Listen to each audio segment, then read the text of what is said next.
अस्सलाम वालेकुम। एक अच्छी और नई कहानी आज सुनाती हूँ। ये जो भी कहानियाँ हो रही है मेरी मैं यूट्यूब चैनल पे डाली, ये सच्ची कहानियाँ जिनके साथ जो होता है वही मैं बोलती हूँ। तो ये कहानी एक घर की है, जिस घर में एक ही बेटा, एक बाप का और एक बेटी रहती थी, कोई और नहीं था। और माशाल्लाह से उस वक्त के वो लोग पंडित माने जाते। तो उस वक्त पंडितों के पास बहुत सारे जेवर होते थे, और ऐसे जेवर होते थे जो किसी के पास नहीं होते, और वो बहुत मतलब अलग ही किस्म के जेवर होते, जो देखने में भी बड़े खूबसूरत होते और चीज़ें भी अच्छी अच्छी होती। अब जाहिर सी बात है, जब भाई शादी करेगा, दुल्हन लाएगा, तो लड़की की सोच ऐसी थी क्या सारे जेवर वही ले लेगी जो भाभी आई है वो।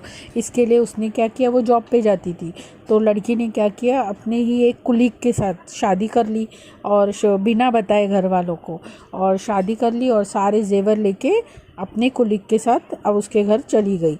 तो जाहिर सी बात है, उन लोगों में ऐसा होता है कि जो कास्ट के लोग होते हैं वही कास्ट में शादी की जाती है।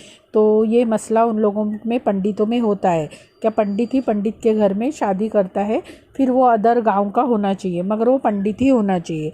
तो ये तो नीचे की जात या जो भी होगा 19-20 उनके अगेंस्ट में था, जो भी इन्होंने शादी किया। तो अभी फिर माँ बाप ने तो लेने से इनकार कर दिया, और जब पता चला सारे जेवर लेके भागी है बेटी, भाई शादी करने वाला ये पता चलते ही, तो सबका ही दिल दुखता है। माँ बाप है, बाप का दिल दुख गया। माँ तो थी नहीं, माँ का इंतकाल हो चुका था। तो कुछ नहीं, 6 महीने के बाद वही लड़की हाथ पकड़ते पकड़ते, टेका लेते लेते अपने माँ के घर, बाप के घर पे आई। तो भाभी ने पकड़ा, सब लोगों ने जैसा बताया क्या भाई फला फला आपकी ननन आई है। तो भाभी भाग के गई और उनको ले लिया अपने हाथ में और घर पे लेके आई। तब पता चला उनके साथ बहुत गलत चीज़ें हुई है, उनको परेशान किया गया, उनको टॉर्चर किया गया। उसके बाद में उनसे सारे जितने जेवर ये लेके गई थी अपने माँ के यहाँ से, कम से कम 50 तोले के ऊपर जेवर थे, वो सारे चुराए गए, उनसे सारे जेवर लिए गए। और एक बार चीज़ जिसका सबूत नहीं, वो चीज़ लेने के बाद आप कहाँ से सबूत लाओगे। उस वक्त ये सब कैमरे वगैरह ये सारी चीज़ें नहीं होती थी, तो ये चीज़ें कहाँ से वापस आएगी। मगर 50 तोला तो उस वक्त के वो लेके गई थी। तो जाने दीजिए, बाप ने कहा बेटी तो मेरी है, तो बहुत इलाज किया, मगर बेटी 6 महीने के बाद उसका इंतकाल हो गया।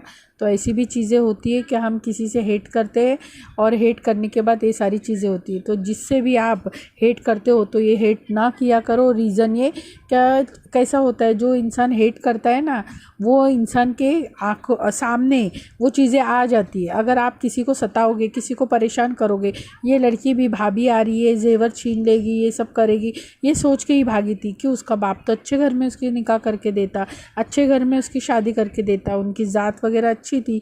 तो यही चीज़ें होती है। तो जब लड़कियां शादी करके आती है तो या जाती है, तो उनको समझना चाहिए कि कैसा रहना चाहिए घर में, घर वालों को संभाल के, नहीं कि इस तरीके से हरकतें करना चाहिए। तो हाथ में क्या आया, मौत आई तो मर गई, कुछ नहीं बचा ज़िंदगी में। माँ बाप के भी हाथ खाली हो गए, भाई का भी हाथ खाली हो गया।